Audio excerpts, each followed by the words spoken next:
Ndewo. Hi, I'm Yvonne Mbanefo. Abum Yvonne Mbanefo. This is another one of our daily Igbo words and phrases. Today's Igbo word is Okporo. Okporo means road. Learn how to say it by repeating after me. Okporo ụzọ. Okporo ụzọ. Okporo ụzọ.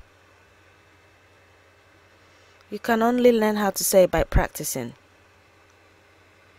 As usual, we're going to look at some examples of sentences using the word okporo ụzọ.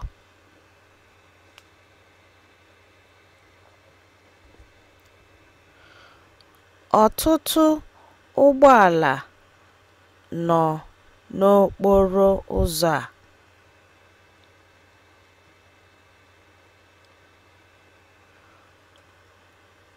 Ọtụtụ ụgbọala nọ n'okporo ụzọ a.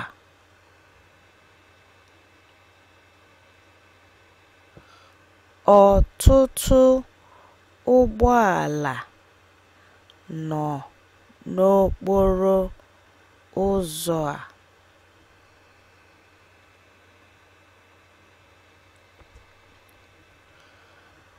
Atụrụ ndị a anọchiela okporo ụzọ.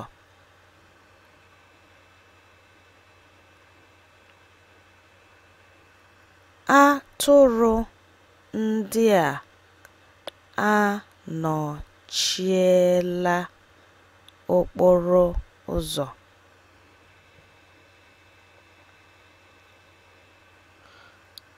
Atụrụ ndị a anọchiela okporo ụzọ.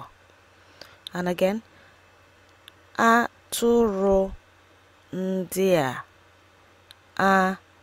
anọchiela okporo ụzọ.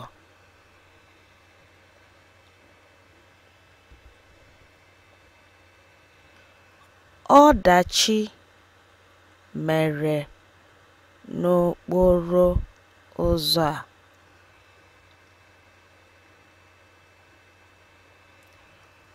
Ọdachi mere n'okporo ụzọ a.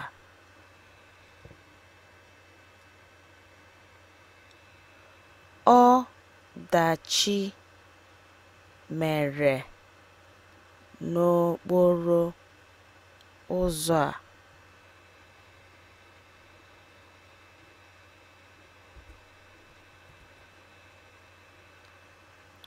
Ọgba tum tum juru n'okporo ụzọ a.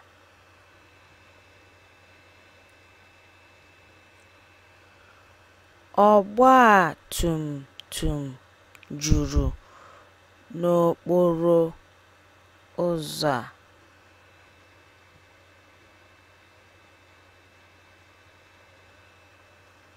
Ọgba tum tum juru n'okporo ụzọ a.